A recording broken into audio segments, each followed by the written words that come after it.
তো মাপটা চান, বলে যে ভুল করছি ওই সময়, তারপর জনগণের কাছে বলেন যে এবার আমাদেরকে কিছু ভোট দেন। এই এলাকায় হিন্দু ভাইরা আছেন, মুসলমান ভাইরা আছেন। আমরা 1971 সালে পাক সেনাদার বাহিনী আমাদের উপরে অনেক অত্যাচার করছে, করে নাই? বাড়িঘর ছেড়ে চলে গেছিলেন না ইন্ডিয়াতে, বাড়িঘরগুলো সব পুরাই দিছিল না? আমার ঠাকুরগাঁও শহরের বাড়িটা ভাই একমাত্র ওই বাড়িটা ছাড়া আর কিছু ছিল না, সব খুলে খুলে নিয়ে চলে গেছিল। পেট্রোল পাম্পটা আন্ডারগ্রাউন্ড যে আপনার পেট্রোল ট্যাঙ্ক সেটা নিয়ে গেছিল। আমার আব্বার আপনার কনস্ট্রাকশন ব্যবসা ছিল, ট্রাক ছিল অনেকগুলো, সেগুলোও নিয়ে চলে গেছিল। এটা তো সেই 71 সালে ওই পাক সেনাদার বাহিনীরা করছিল। আর তখন তাদেরকে কারা সহযোগিতা করছিল এটাও আমরা খুব ভালো করে জানি, ঠিক কিনা? মাপ চাইছে এখন পর্যন্ত, 71 সালের জন্য আমি মাপ চাই।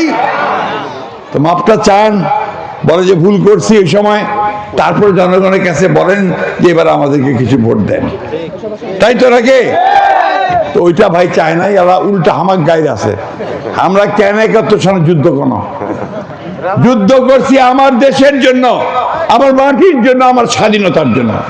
আমি ওই স্বাধীনতার জন্য আমার জীবন বিসর্জন দিতে রাজি আছি বন্ধুগণ। নির্বাচনের সততা এখন প্রায় চলেই গেছে, পালিয়ে গেছে।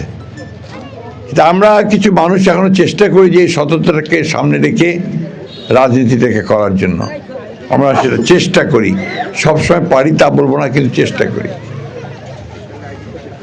এখন তো আমি আসছি আপনাদের সামনে নির্বাচনের প্রার্থী হয়ে, আপনাদেরকে চাইতে এসেছি যে আপনাদের ভোটটা, যেটা আপনাদের একটা বিরাট আমানত, কেন দেবেন এই কথাটা আপনাদেরকে আমি আগেও বলেছি, আজকেও বলতে চাই যে আমি আপনাদের পরিচিত লোক, চেনা লোক।